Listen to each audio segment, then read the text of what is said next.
thank you, everyone. On behalf of the Boston University School of Law, it's my pleasure to welcome you to this terrific event.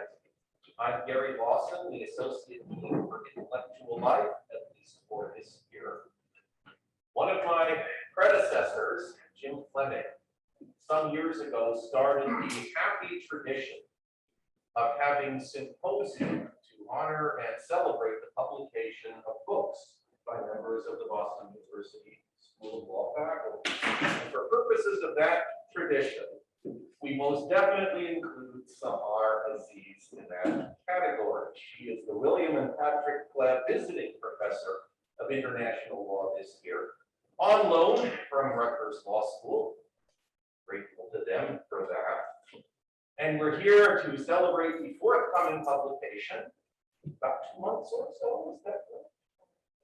About 2 months or so from now, of The Racial Muslim, When Racism Quashes Religious Freedom. And to help with that celebration, we have a terrific panel of people. We are honored and delighted to have with us. Once I am done, which will be about 60 seconds, we're going to hear from all of them, roughly the order in which they are seated, which is not helpful. We have Professor Kenneth Mack, the Lawrence E. Field Professor of Law from Harvard Law School. He's also an affiliate professor of history at Harvard. He's written extensively on the history of race in the United States, including a book that won the Washington Post Best Book of the Year award. We also have, from another part of Harvard, Tarek Massoud, Professor of Public Policy, and Sultan Qaboos bin Saeed of Oman, Professor of International Relations at the Kennedy School of Government. Professor Massoud has written extensively on, among other things, the Arab Spring and its implications. And we have our own Robert Tsai as well, who has come to us this year after a career at American University School of Law. The author of one of the most interesting books, I think, in the last decade or so, America's Forgotten Constitutions. And with that, I'm going to take my seat. I'm just the MC here. Professor Aziz is going to give some opening remarks. Then we will have comments from our panelists and hopefully time for colloquy and questions and answers, both live and for those watching on Zoom.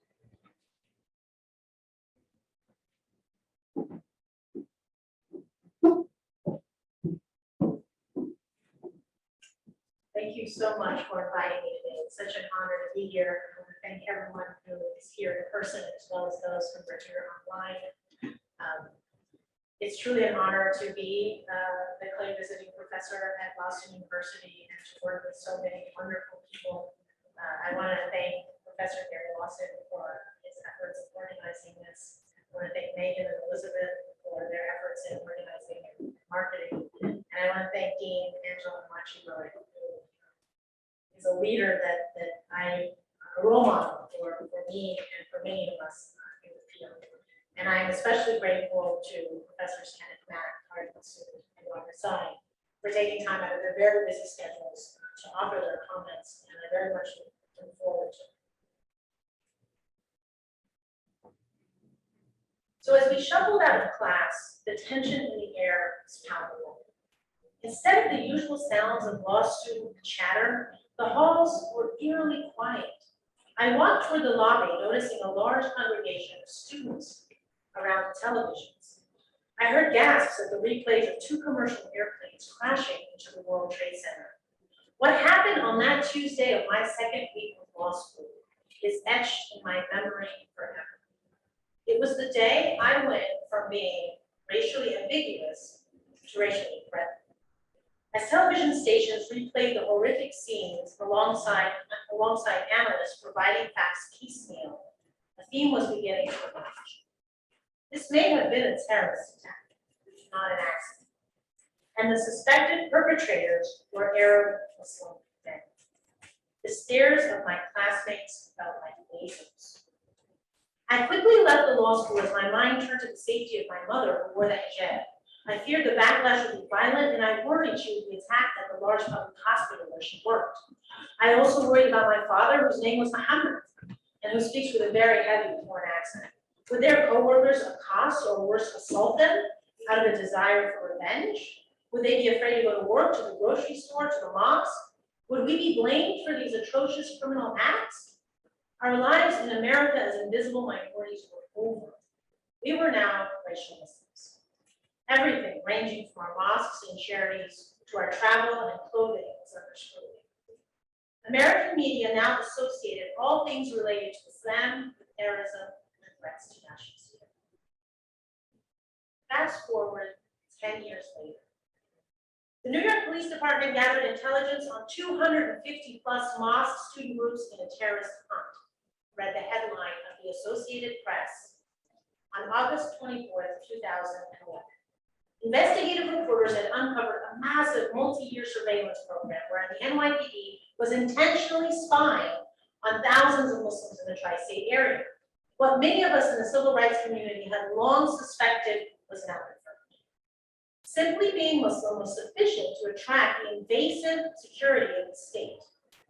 Now, having advocated for the civil rights of Muslims for nearly a decade by then, I thought through different legal theories to challenge the NYPD surveillance program.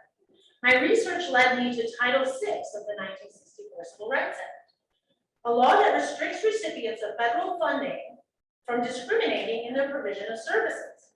Local and state police departments are among the largest recipients of federal funds from the U.S. Departments of Justice and Homeland Security.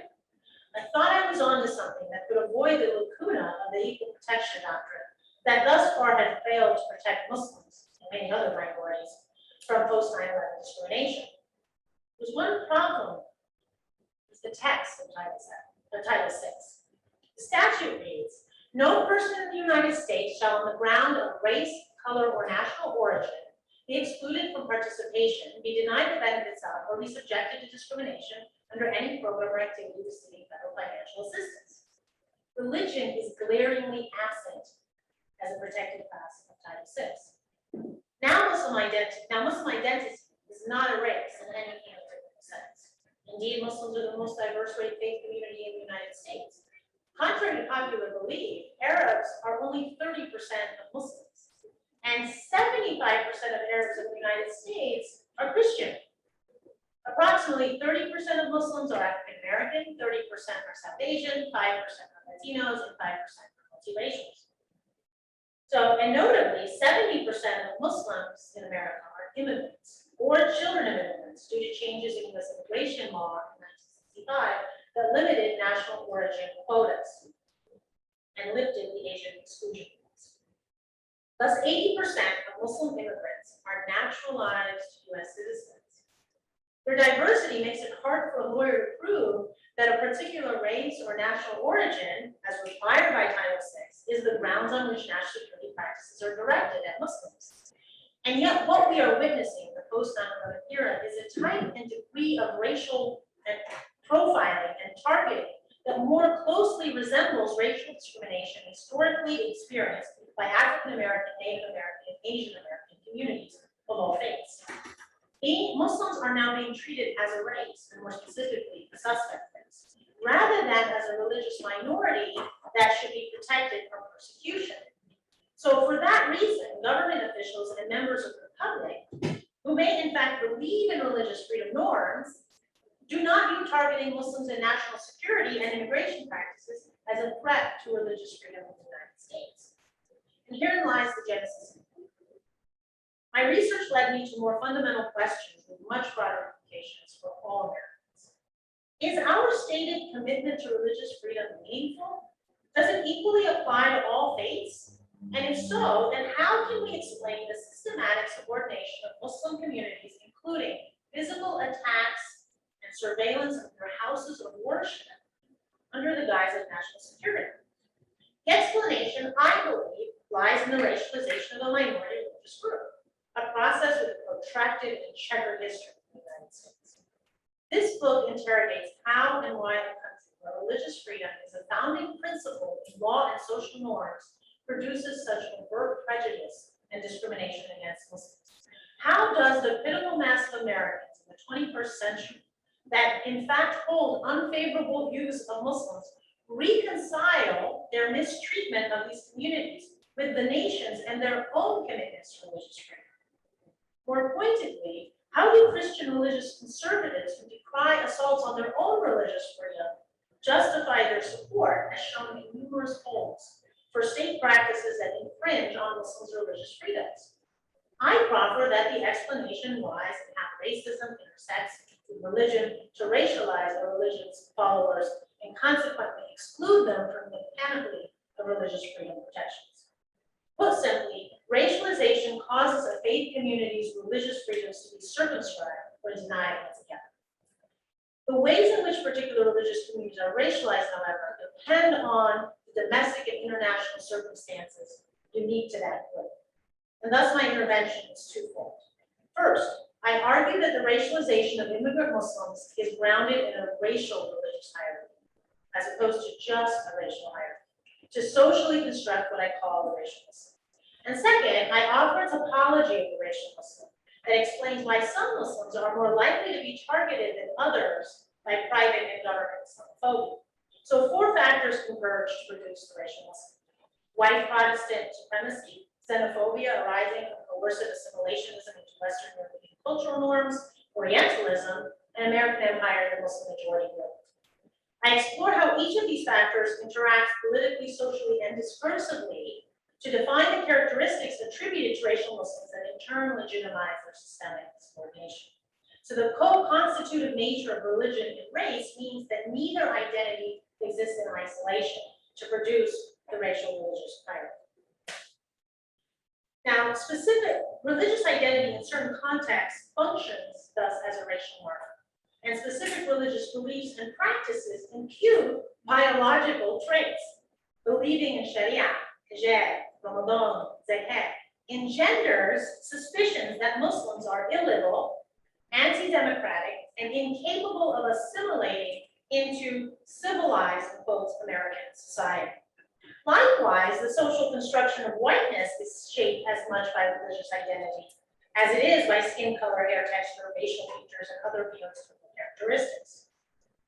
Now, building on Mahmoud Mamdani's good Muslim balanced frame, I propose that the formative and social constructions of the racial Muslim is hierarchical, not dichotomous. The severity and extent of state and private acts of racialization vary depending on the racial Muslims' religious practices, political beliefs, and assimilation, as defined by Anglo-Protestant social norms. Hence, a religious political dissident Muslim is likely to experience the harshest forms of anti-Muslimism, while a secular, politically mainstream, or apolitical Muslim is likely to be tolerated as a good Muslim. The secular racial Muslim, thus, is the least threatened, both for liberal elites and for religious conservatives. In contrast, Islamic beliefs and practices, coupled with dissent against American foreign policy, makes the religious dissident racial Muslim a target of surveillance, prosecution, deportation, denaturalization, and private discrimination. The former racial Muslim, meanwhile, serves as a native informer, who legitimizes repression of the other 4 categories of racial Muslims.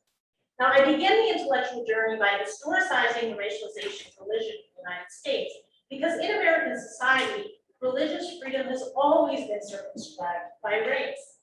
In examining the experiences of Jews, Catholics, and Mormons from the turn of the 20th century until World War II, I illustrate how immigrants have always had to conform to Anglo-Saxon Protestant norms, language, and lifestyles in order to access socioeconomic privileges and the legal rights of first-class citizenship. It also demonstrates that race is a social construct, the borders of which, or social whiteness, change based on social conditions. So my theoretical frame thus begs the question, what is the future of religions? Is it a permanent fixture in American race politics, or a temporal construction that will dissipate over time?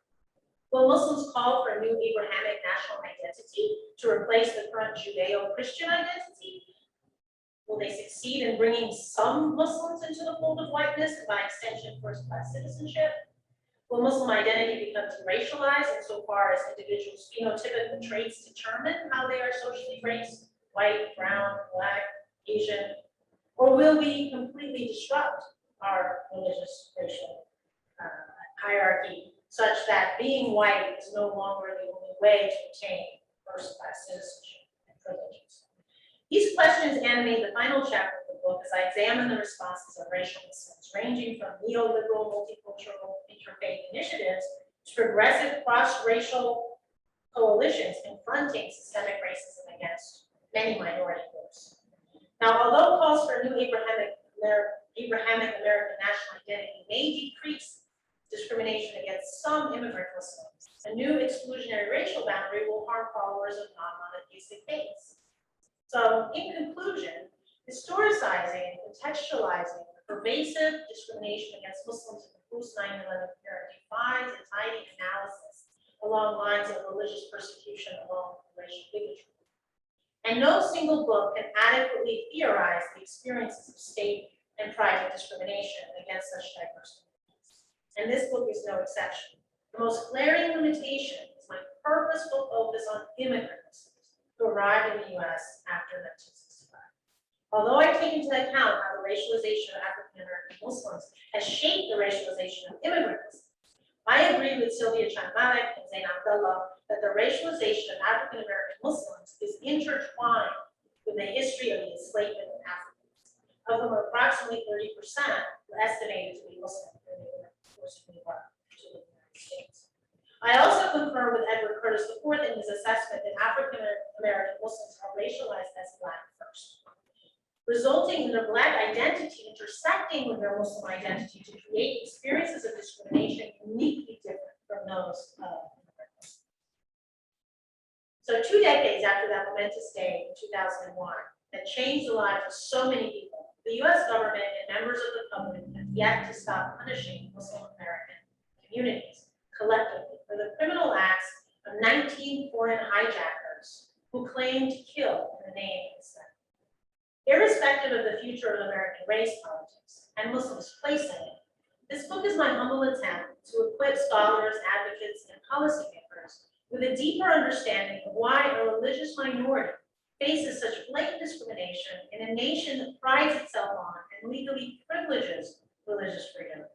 When we acknowledge the disconnect between our ideals and our practices, only then can we fulfill our aspirations for a pluralistic and inclusive American society.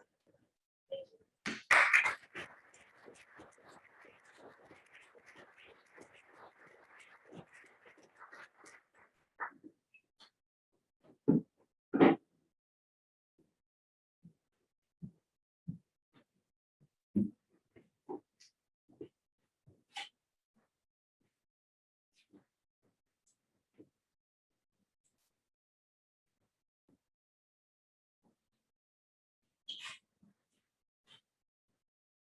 Okay, I'm going to try to be brief. But first, I'd like to thank everybody at Boston University for inviting me here. It's a pleasure to comment on Sahar Aziz's important and timely book. I'd like to thank Sahar for writing such a provocative book, of which I've learned so much. I'm going to do kind of 3 things, and I think very quickly today, because I hope very quickly. To speak for a long period of time.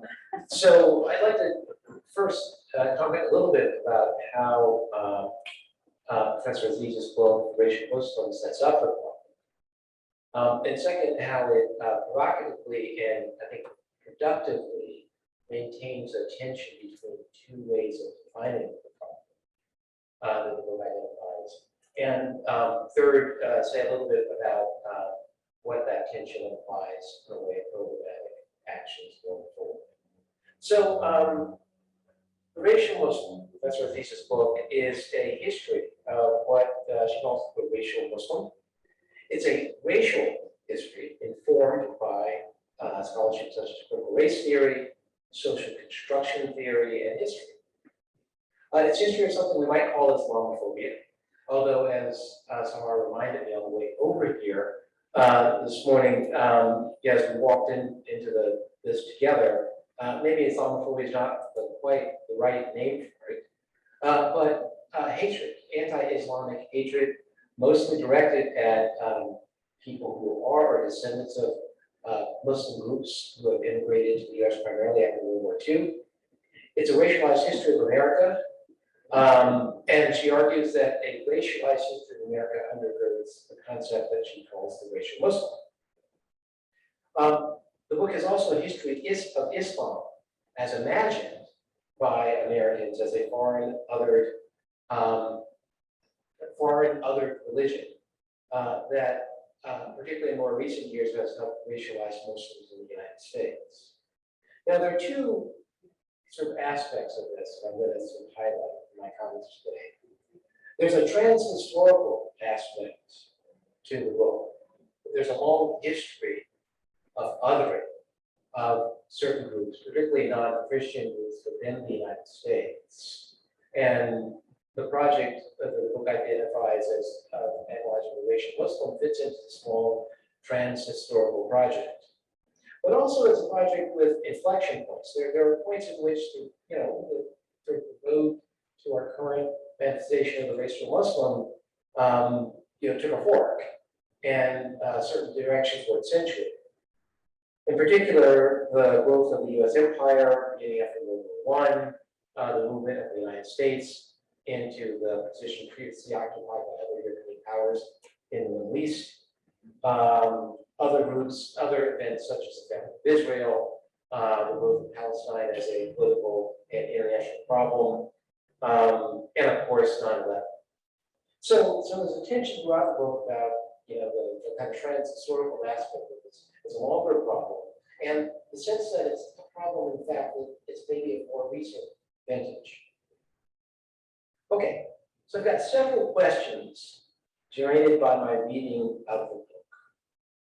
And I think the book provocatively and productively maintains a tension that raises these questions, I think, deliberately in the way it's constructed. The book's talking about an interest, almost structural phenomenon, a long history of racial Muslim, not just the post 9/11 period, but something which looks at 9/11 developments build on this longer history. Now, we could sort of start with this question of, well, race. The book's particular contribution is to think of something we might call Islamophobia, which I think it argues that we mislabel as Islamophobia as a racialized phenomenon, a phenomenon that has something to do with the longer history of race in the United States and around the world. So we as scholars of race have applied many frames in recent years to the history of racialization in the United States and around the world. Things like, something that's called racial capitalism in recent years. The idea that race and capitalism sort of grew up together and intertwined, they have to be thought of together. So maybe the premise of the book is that, in fact, this kind of race-religion nexus that the book describes is also something that sort of grew up together. It isn't just that Islamophobia emerges and sort of attaches itself onto the pre-existing racialized hierarchy, or that racialization is being projected onto more recent Muslim immigrants to the US. It's that, if the frame is something like racial capitalism, the argument would be that, well, maybe the kind of racialized history of the US and the production of the racial Muslim kind of grew up together as intertwined phenomena. So I just sort of suggest that there are frames for thinking about race that have been debated. Should we think of it as a longer trans-historical project? How should we think about race in relationship to other aspects of the social and economic experience in the United States, particularly the experience of capitalism? And how should we think about the racial Muslim in comparison to these other ways of framing? So I'll just mention just a couple of other things. Recent developments. Isabel Wilkerson's book, cites caste as a kind of fundamental organizing principle of American society. It's a kind of racial hierarchy with certain groups on the top, certain groups further down, that goes out of slavery. And is the idea of the racial Muslim like that? or not? Well, what do we mean by race? I think the book sort of productively and provocatively maintains a tension and ambiguity on that score. Okay, second, just again, other questions about what do we mean by race? I guess the second question would be, why the racialism as opposed to some other modifier we could attach to Islam or the history of Muslims in the United States? In the US, our other race-like category, at least in the 20th century and the 21st century, has been ethnicity. What makes a story about race as opposed to some other ascriptive category? Now, the book does spend considerable time talking about other excluded groups, Catholics, Jewish immigrants, and the long history that's folded them into whiteness, which we understand is is now sort of brought as kind of Judeo-Christian roots of the United States. It also spends a considerable time talking about the history of Muslims in the US, or more accurately, the history of Islam in the imagination of people in the US. Because in fact, as the book accurately describes, large numbers of Muslims do not appear as immigrants to the US until after World War II. So most of the history is the history of Islam in the imagination of various people in the United States history. So, is this a story about race, or is it a story about another descriptive category? I think the book is taking the position that it certainly is a story about race. It's not a story about the other descriptive categories, because race is different than things like ethnicity. Race is imagined to be some kind of ascriptive characteristics, either biologically or culturally transmitted from one generation to another. It's also imagined and theorized as a product of some historical process in the United States, most specifically slavery. So the book, I think, maintains, a productive tension between this as a racial story, a story that we can fit into our main story of race in the United States, or our main stories of race in the United States, which trace the racial story of the US back to slavery. And the idea that what's going on with the racial Muslim can be analogized to what the longer history of other groups, such as Catholic and Jewish immigrants and their progressive absorption into whiteness.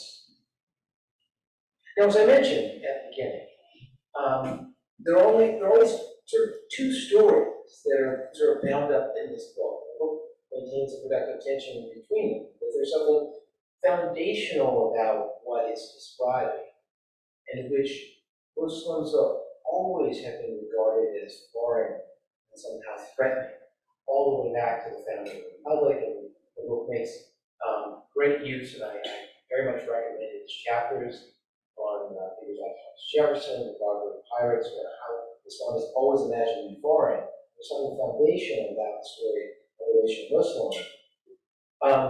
And the idea that Islam in the imagination of folks in the US is malleable over time. And our image of what we might now call the racial Muslim is not exactly the image that we might have had 40 years ago, 80 years ago, 150 years ago. And I think the book maintains productively the tension between these two things. Okay, so the last thing I'd like to say, kind of building on this productive tension that I think exists through the book, and I think Professor Aziz is purposely choosing not to resolve this tension. If it's a racial story, it's a story about, this is a trans-historical story that goes all the way back to the founding of the US. It's a story that's kind of embedded in the bones of the US and its relationship to history. Or is this a story that's about what's happened in more recent years? Particular things have happened since the 1980s, 1990s, with 9/11 as an inflection point. And the way that cashes out in the book, I think, is in the last chapter. There is this question of what should we be? If we're concerned about the racial Muslim or the creation of the racial Muslim as a category, if we're concerned about all the Islamophobia that has emerged from that image, if we want to do something about it, what's the programmatic, what is the program? It seems to me we might imagine two different programs, and I think they're both in the final chapter of the book. As Professor Aziz mentioned in her opening remarks, part of the history of other groups that have been other non-Christian groups that have been imagined as racial groups, right? One of the ones that she makes quite productively, and this is sort of, building on the scholarship of others, is of course that certain groups like Irish Catholics were imagined once to be racial groups, imagined to be different than white Protestant Americans. And they were progressively folded into whiteness. Right? So, one takeaway from the long history that Professor Aziz presents in this book is that, well, maybe being folded into whiteness is always the price of becoming part of the U.S. and being part of the core fabric of the U.S. And if that's the assertion, then there are certain programmatic things that might follow from it. What she calls the kind of Abrahamic project. That instead of the Judeo-Christian foundations of the United States, we might work our way towards the Judeo-Christian Islamic foundations of the United States, imagining them all to be Abrahamic religions, them all having all being the core part of the U.S., or the project might be to fold the racial Muslim into whiteness, and whiteness is the price of being accepted as a core part of this nation. But maybe the project is something else. Maybe whiteness itself is the problem. Maybe the route that all these other groups have taken to being imagined as part of the core part of the U.S. is itself the problem.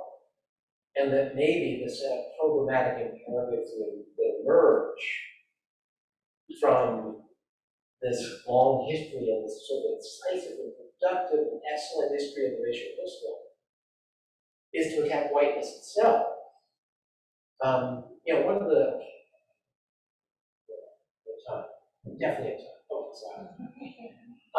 so there's a productive tension between what should we do, two versions of what should we do. And I think the book sort of productively maintains that tension and doesn't resolve it. Because we're still understanding what is the racial history. We're still understanding the long history of it. We still have to do research, we still have to do advocacy, we still have to do programmatic activity. And I can't think of a better basis on which to begin that process going forward than Sahar Aziz's excellent. Thanks.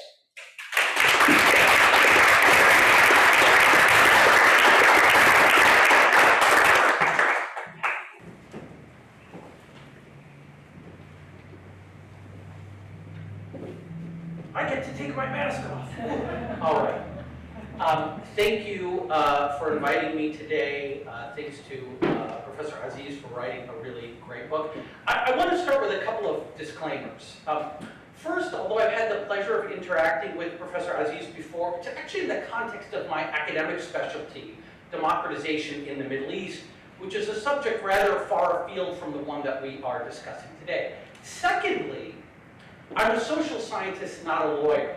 Although I frequently tell my students at the Kennedy School, if I could rerun my life all over again, I would be a lawyer. But instead, I'm a social scientist, and in fact, a particularly odious form of social scientist, a more or less quantitative political scientist. So I'm probably not this book's intended audience, even though I learned a great deal from it. And I say this all by way of begging your indulgence for a set of comments that might appear to the legal eagles in this room to be unlettered or even maybe at points to have missed the point. Briefly, let me tell you what I think Professor Aziz is up to. The book, The Racial Muslim, When Racism Quashes Religious Freedom, makes a claim that is as arresting as it is simple. In the United States of America, she tells us, whiteness and its associated privileges do not simply accrue to you on the basis of skin color, but on the basis of your religion as well. Over the course of American history, groups that are phenotypically white, but which profess religions other than Protestant Christianity, have been treated as inferior others in a racial pecking order or caste system that puts Protestant Europeans at the top and Black Americans of all religions at the bottom. Now, the precise details of the pecking order have changed over the years, and whiteness is now less Protestant than Judeo-Christian, but race in America continues to have, in Professor Aziz's view, a religious component that cannot be ignored. Now, this racialization of non-Judeo-Christians explains the violations suffered by Jews and Catholics and Mormons in the 19th and 20th centuries, and Professor Aziz tells us it explains the violations that Muslims suffer at the hands of the national security state today. Now, this is an incredibly powerful book. Every page of this book displays the author's unique combination of deep erudition and even deeper moral commitment. And it's a remarkable book in a couple of ways. First of all, the argument is actually novel. As she notes, quote, other books do not adequately incorporate the role of religion in producing socially constructed racial hierarchies. We're not used to thinking about race as having a religious component. Moreover, the empirical contribution is an important one because, as she writes, quote, no books have yet presented an in-depth comparative analysis between the racialization of immigrant Muslims today and other religious minorities in the past. By bringing the Muslim experience in America into dialogue with the Catholic, Jewish, and Mormon experiences, the book really, I think, promises to help us uncover the sources of change and variation over time and space in the treatment of religious minorities in these United States.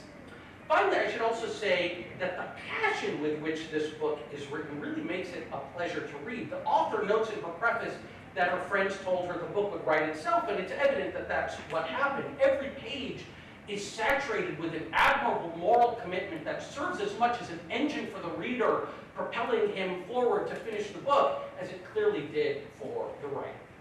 Okay, I wouldn't be worthy of my membership card in the Association of Nemeshi Nitpicky Social Scientists if I didn't try to offer the author and the audience some constructive criticisms of this remarkable text. And my comments are going to focus on two features of the book, the theory and the method or evidence. And I hope these will prove useful and help spark the conversation that will follow.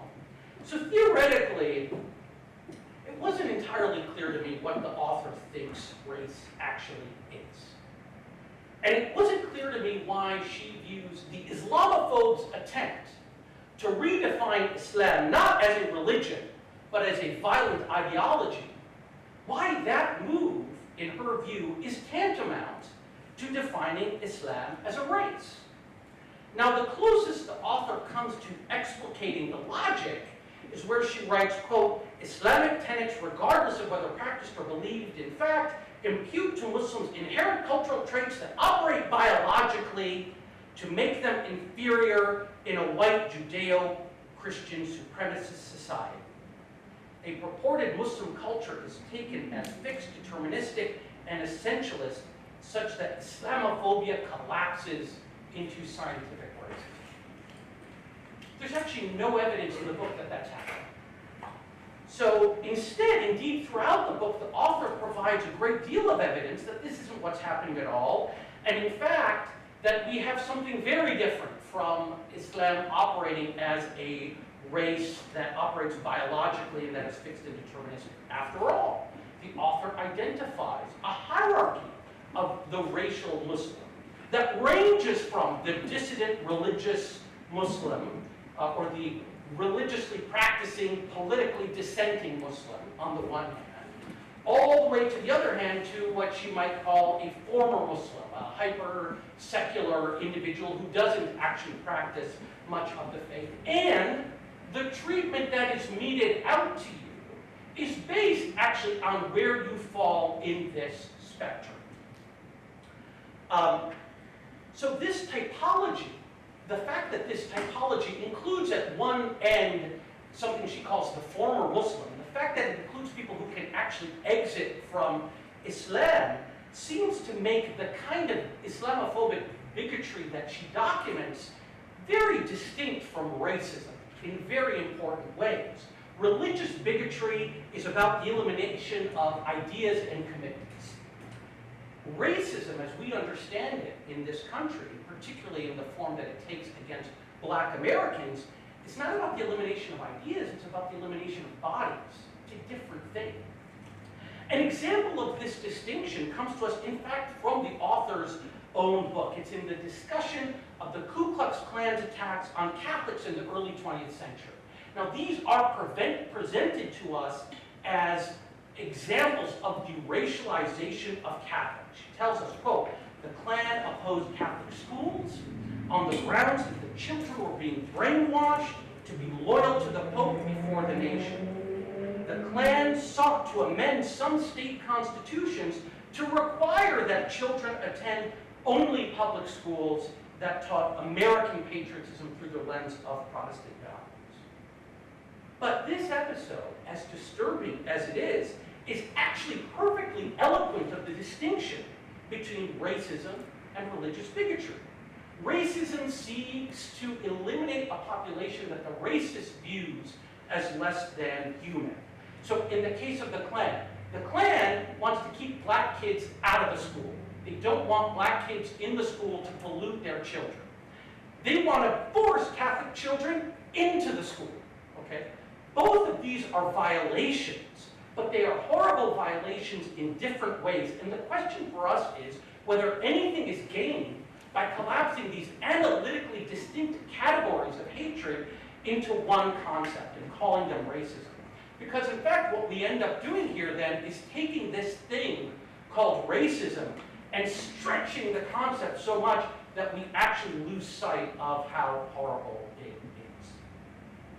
In fact, as I read this and reread this book, it actually occurred to me that the move that is being described here, the move to make Islam as a race, is not actually one that is being made by the US or by undefined mass of white people, but it's in fact the project of the book, right? The book wants to turn Islam into a race. Now, why does it want to do that? My assumption is that what the author is trying to do is to say, look, you religious bigots want to strip Islam of First Amendment protections because you say it's not a religion, it's an ideology. Well, I'm here to tell you that all the things you're doing actually are tantamount to racial discrimination. You're treating Islam as a race, and that suddenly makes Muslims a protected class under a different set of laws. Right now, suddenly the 1964 Civil Rights Act applies to the Muslims because Islam is a race. Now, I'm not qualified to judge whether that's a useful legal strategy, but my diagnosis is that it's that project that forces the book's attempt to cram uneasily into the concept of racism all of the different forms of Islamophobia that we observe. Now, there's a lot more to say about the theory, which I hope we can discuss later. Part of my question is, what level is this theory operating at? Is this a theory of how individual white people think about Muslims, or is it a theory about some disembodied American national security state? I want to know at what level this theory is supposed to be operating. And I'd also like to know, what is the role of time? At times, the book seems to describe the racialization of Muslims as a timeless thing, as something that extends all the way back to the founding. We have stories about how Thomas Jefferson and John Adams insulted each other by calling each other Mohammedans. But at other times, it really does appear to be a post-9/11 phenomenon, and I'd be interested in exploring that. But let me now just say something about the method. I'm actually very much taken by the hypothesis here that religion is an important, vital input into the social construction of race in America. So if I were to restate the hypothesis the way a kind of cramped social scientist would do it, it would be something like, in the United States, race is not simply a function of skin color, but also a function of religion. Whiteness isn't just a function of having very little melanin, but it's also a function of being a Protestant Christian, and you actually need to be both of these things. You need to have a particular skin color and be a Protestant Christian to achieve whiteness. So what follows from the hypothesis is, if you're Protestant but you have black skin, you don't get to be white. And if you have white skin but are Protestant, like say the Catholics, Mormons, and Jews, you don't get to be white. Okay? So that's actually a pretty clean hypothesis. It's testable. Unfortunately, the research design as it exists in this book, which focuses on immigrant Muslims only, actually doesn't allow us to test it. So completely absent in the book are white Protestant converts to Islam. In fact, the author doesn't seem to think that these exist. On page 16, we read, Muslims are the most racially diverse faith community in the United States, composed of African Americans and immigrants from more than 75 countries. Yeah, and white people. I'm married to one of them. And in fact, I could have imagined a superb chapter in this book on somebody like John Walker Lynn and the treatment he received in comparison to, say, Dylan Roof, and how this is emblematic of how he was remade into somebody who was not white. I probably would have argued against that, but it would have totally belonged in this book. So instead, the best we can do to evaluate the theory with the evidence we have in it is to examine the treatment of phenotypically white Arab immigrants who came to the US and who sought US citizenship in the early 20th century. Now, in this really great section called The Racial Ambiguity of Syrian Immigrants in the Early 20th Century, Professor Aziz shows us how Syrian immigrants to the US tried to use their Christianity to argue in the courts that they were white and therefore qualified for US citizenship. And this argument wasn't always accepted. So Professor Aziz says in 1909, 1910, and 1915, there were cases that held Syrians were white, while cases in 1913 and 1914 found them to be non-white Asians. In other words, the courts frequently said to these white Christians, we don't care if you're Christian, you're Asiatic and therefore non-white and ineligible for citizenship. In fact, there's a 1909 case she talks about, brought by a Syrian Christian with the name Tom Ellis. Does it get any better than that? And the district attorney says he's not the right kind of white person because American citizenship was reserved only for the white persons who, from tradition, teaching, and environment, would be predisposed towards a form of government readily assimilable, etc. A Syrian leader in 1909, quoted in the book, talks about how we're so proud of our ancestry, Syria is where Christ was born, but Professor Aziz writes, such assurances fell on deaf ears. In other words, it actually wasn't sufficient for you to claim Christianity in order to be seen as white. Scientific racist ideas about whiteness emanating from a particular corner of Europe were sufficient to keep a white-skinned Syrian Christian named Tom Ellis from being admitted to the privilege of whiteness. So, religion was not really constitutive of race. Okay, I'm going to close by saying one last thing. One of the things I loved about this book, and you saw it in the introduction she just gave, is Professor Aziz's foregrounding of her personal experiences. And in a weird way, our lives have a kind of mirror image quality. Like me, she's the child of Egyptian parents, but she was born in the Middle East and grew up here. I was born here and I grew up in the Middle East, and both of us started graduate school a week before 9/11. The feeling that she writes with in this book was deeply familiar and accessible to me.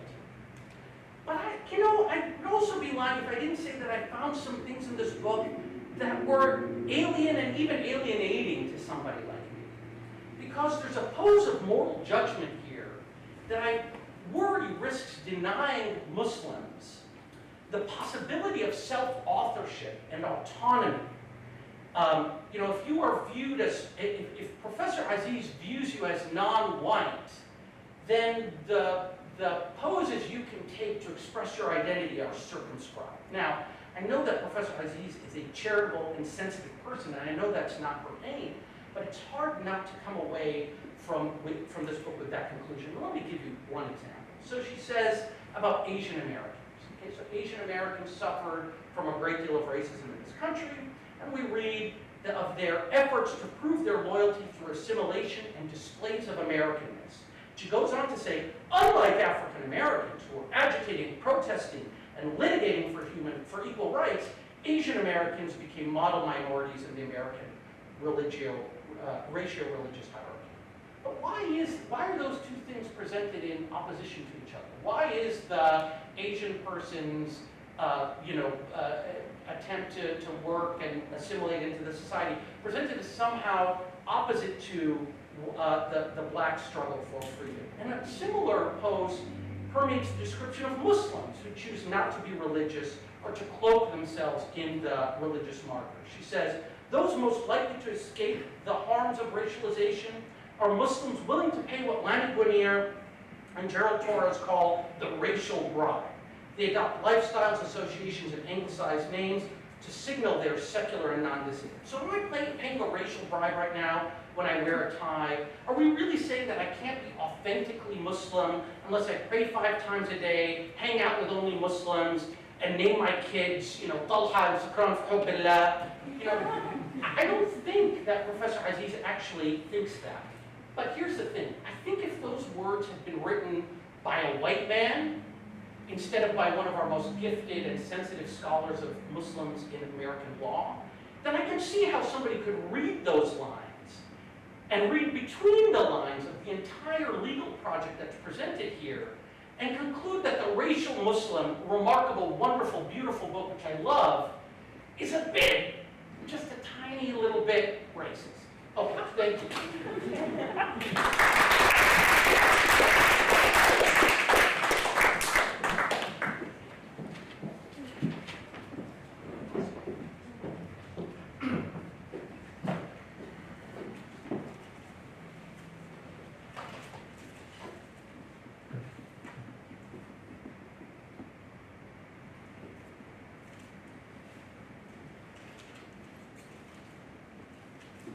It's going to be so hard to follow such wonderful comments, but I'll do my best. Let me begin, first of all, by just thanking Professor Aziz for writing such a eminently learned and readable book.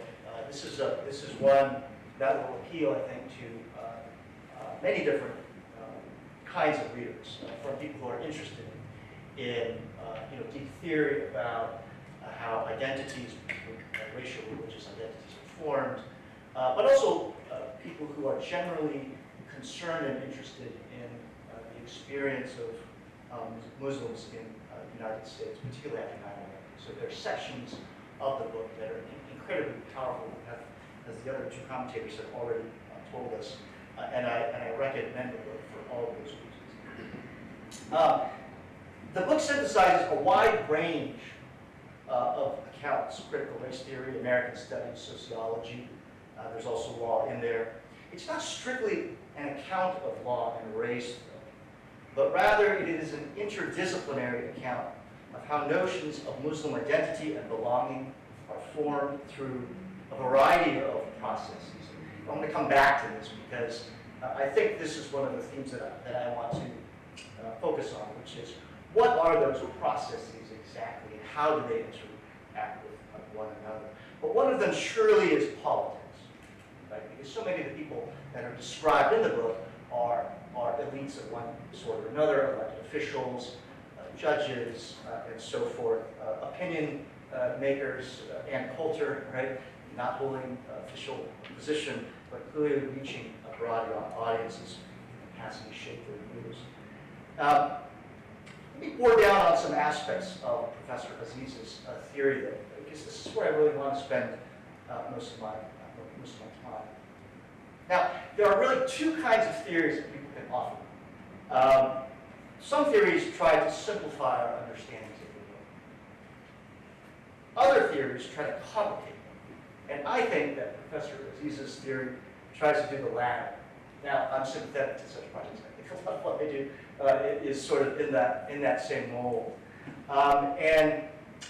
Such projects that try to complicate our understanding of the world can force us to see see things that blinders of one sort or another have prevented us from seeing, whether they're disciplinary in nature or other communal things that we've inherited that prevent us from seeing commonalities. And that's what's really great about these kinds of projects. But they also create different kinds of problems, right? Because you're introducing complexities and breaking down categories that people have accepted for some time.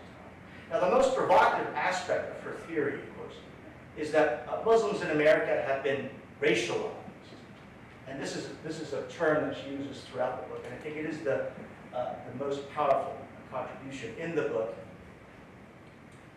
In other words, what she argues is that people who might have been initially perceived in purely religious terms have become treated like other racial groups through some sort of process or processes.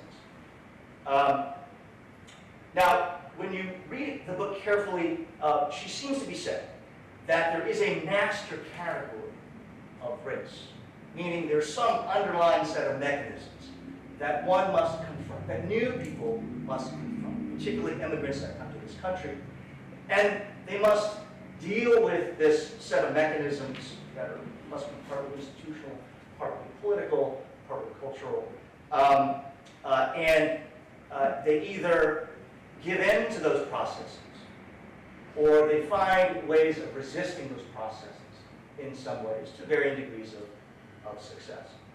Now, one great piece of evidence of this, and I think we enjoyed the same chapters, was when she wrote about how the federal government decided to classify people from Syria, immigrants from Syria, as Mongoloids, as people from Asia. And, of course, that got my attention. Which meant that they were, of course, then barred under federal law from entry, just like the Chinese were and the Japanese were. There are places, though, where more complexity creates more potential confusion and more questions about the theory. Now, here's a part of the book that really did speak to me, but it does raise some questions. And she writes that there is this kind of a duality thing, although the duality is complicated in terms of the inputs that go into it, but there is a sort of notion of a good Muslim, and then there's a notion of a bad Muslim.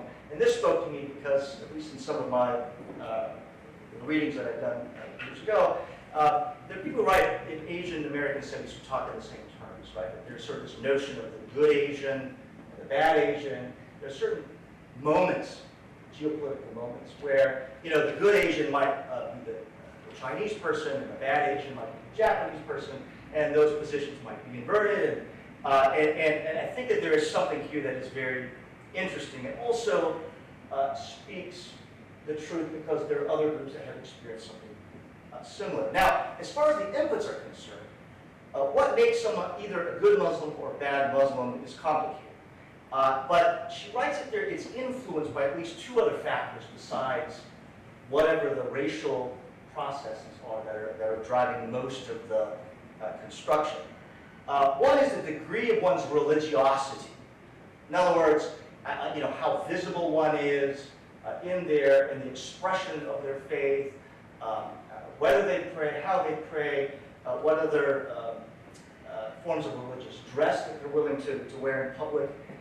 So religiosity, but then the other is the degree to which a Muslim is willing to engage in dissent, to be publicly active and to express in one form or another opposition to some set of policies that might then not only make them visible, but then politically vulnerable. So there's something here about both of those factors, of course, that rings true. This has got to be the case.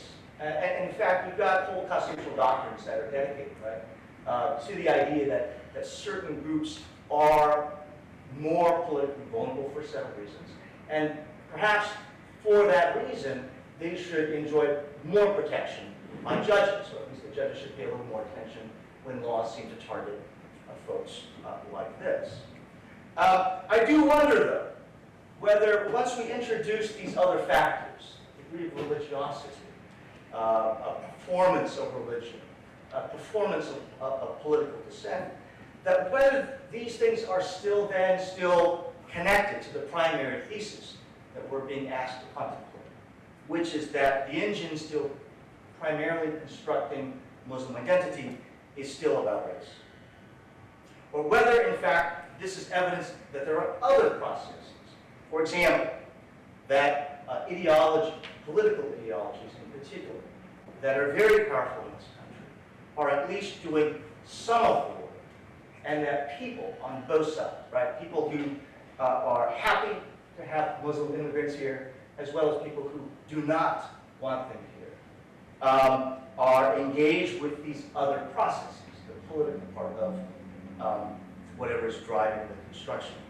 So, for example, here and there in her book, you can see that at times, civic republicanism, right, as an ideology, as an argument political figure in this country, is doing some of the work, right? Because she tells us that at times we're being told that Muslim people are seen as incapable of self-governance. They're unfit to participate.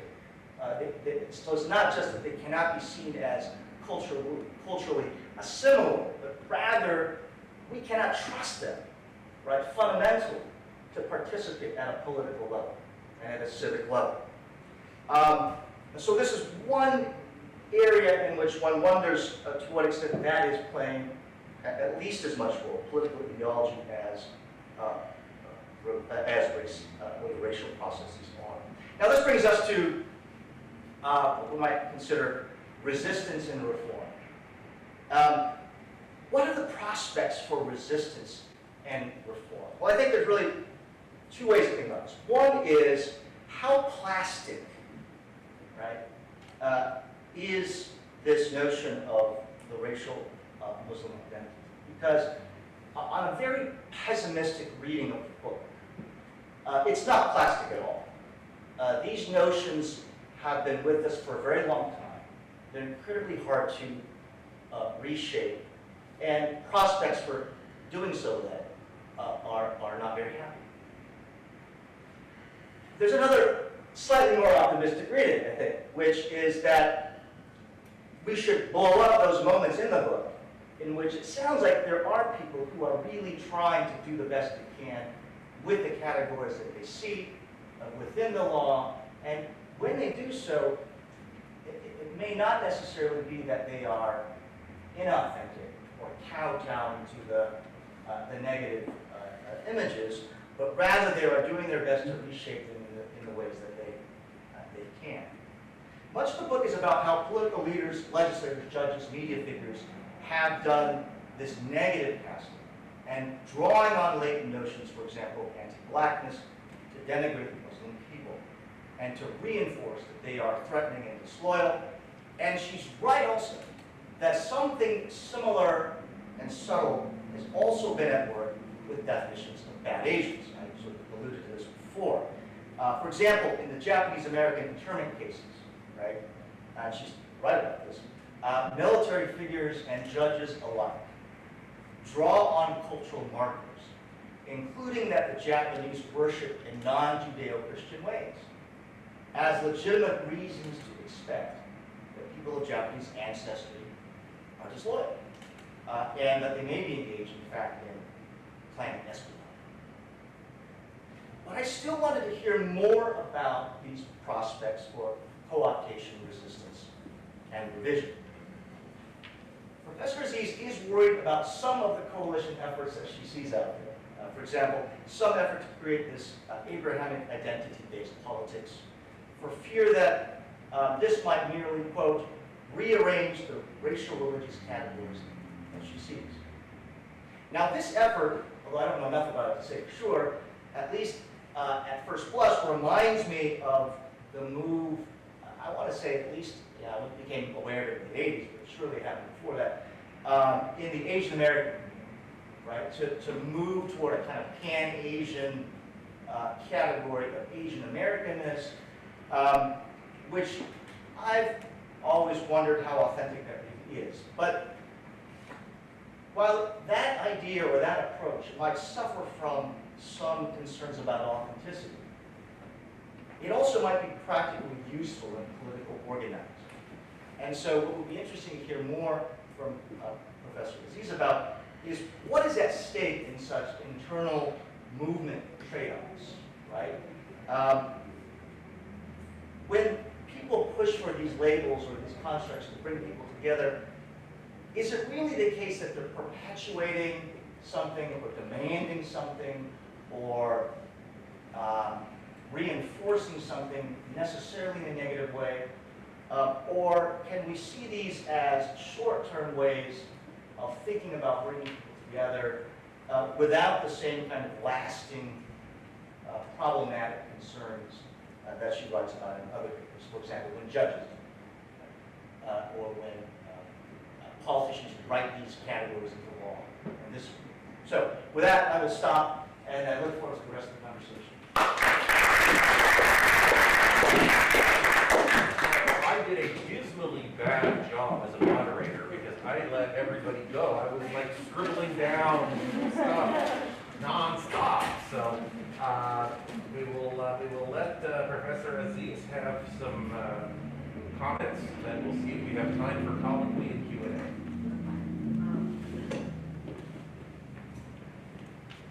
Academia is not for the faint of heart or the thin-skinned. Thank you so much. The best feedback is always the most critical. All three of you gave me some very constructive criticism that admittedly I struggled with throughout the book. This was my first book, and so I learned a lot from it. And what you learn is you can't do everything in one book. So I write my second expertise. And I want to especially thank Professor for his comments as a fellow Egyptian American. For those of you who don't know, I'm going to totally culturally stereotype us. But I think we fulfill the meaning of Mediterranean culture with all those stereotypes, spicy. So, thank you. Okay. And again, we really appreciate the time that you took to this. It's very clear that you spent some time.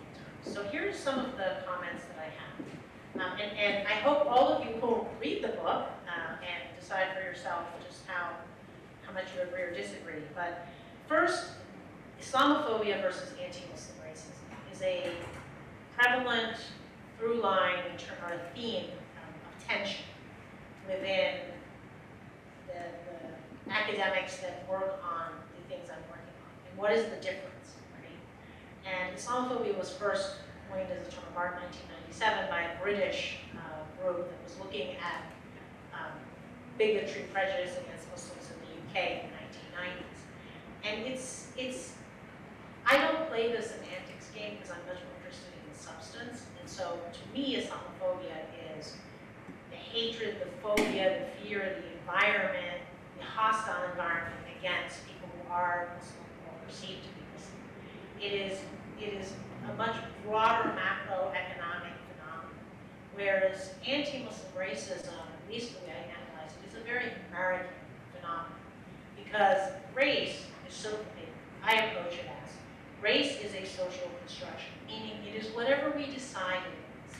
And I always use the example of who's to say that this person is black and this person is white? Who's to say that Barack Obama is black and not white? He's half white and he's half black. But we have socially constructed blackness to mean that if you have one drop of black blood, whatever that is, you're black. That's a social construction. He could go to a different society and they would say, you're not black, you're mulatto, right? You are actually white, you are multiracial.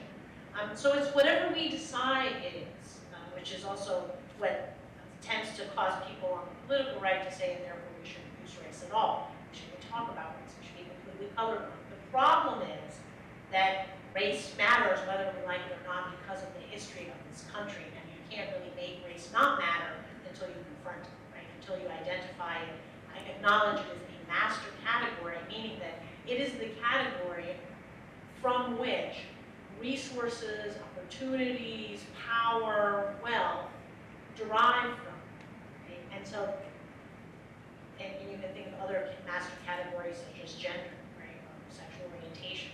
But in America, race is a master category. And so what I'm exploring in this book is being a Muslim effectively putting you in this master category you are now racialized such that it doesn't matter how you perform your identity. So even a white convert, that, especially a white convert female who wears the hijab, she could say, I'm actually from England, and my parents are Protestant, and I converted. Suddenly, she's not white anymore.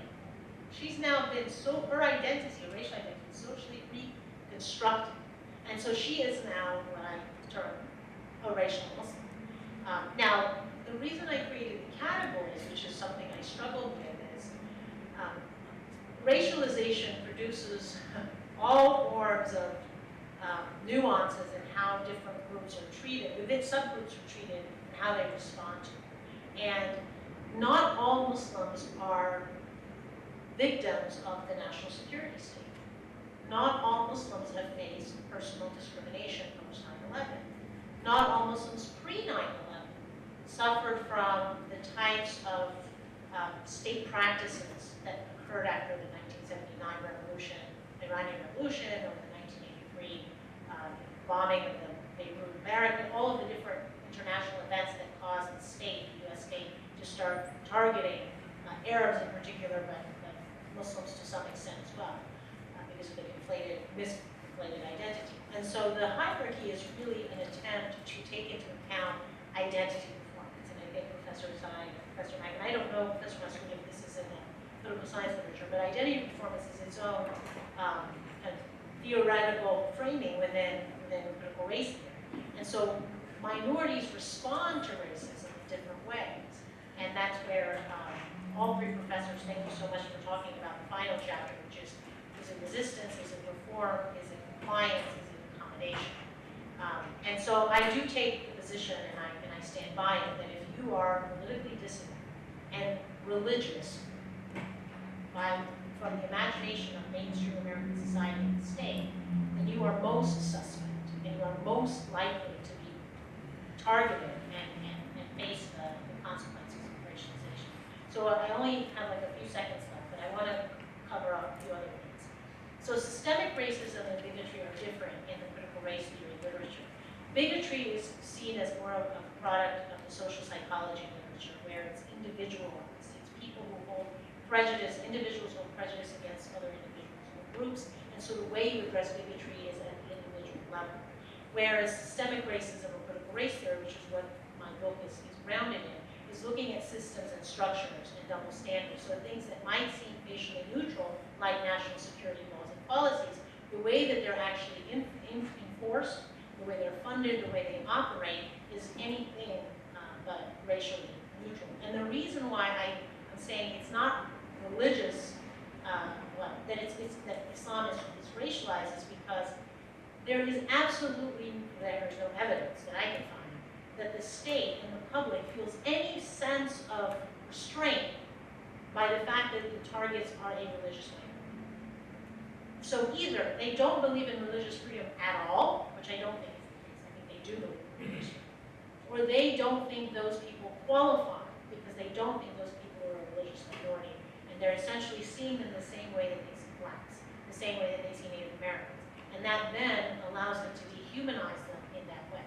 Because one of my premise is, and this is debatable, but I do take this position, is that I take seriously the privileging of religious freedom in this country legally and morally. I take it seriously, I think it's real. I just think that it's circumscribed by race. If you get pushed out of that, right, especially socially, then suddenly you can be dehumanized and treated in ways that you otherwise shouldn't be or wouldn't be treated. I agree with Professor Mack, whiteness is the problem, race is the problem. And so we need to figure out a way to make privileges, resources, opportunities, wealth, distributed based on something other than race. And that is ultimately, I think,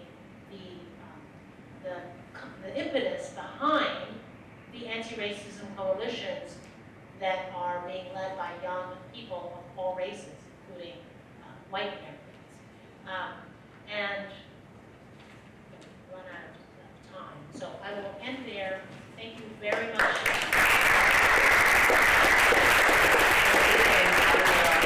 Our Q&A session to dissipate. I'm not as sorry about that as I probably should be, but nonetheless, that's what happened. Thank you all for being part of this program. Thank all of the panelists again. Thank everybody here again online.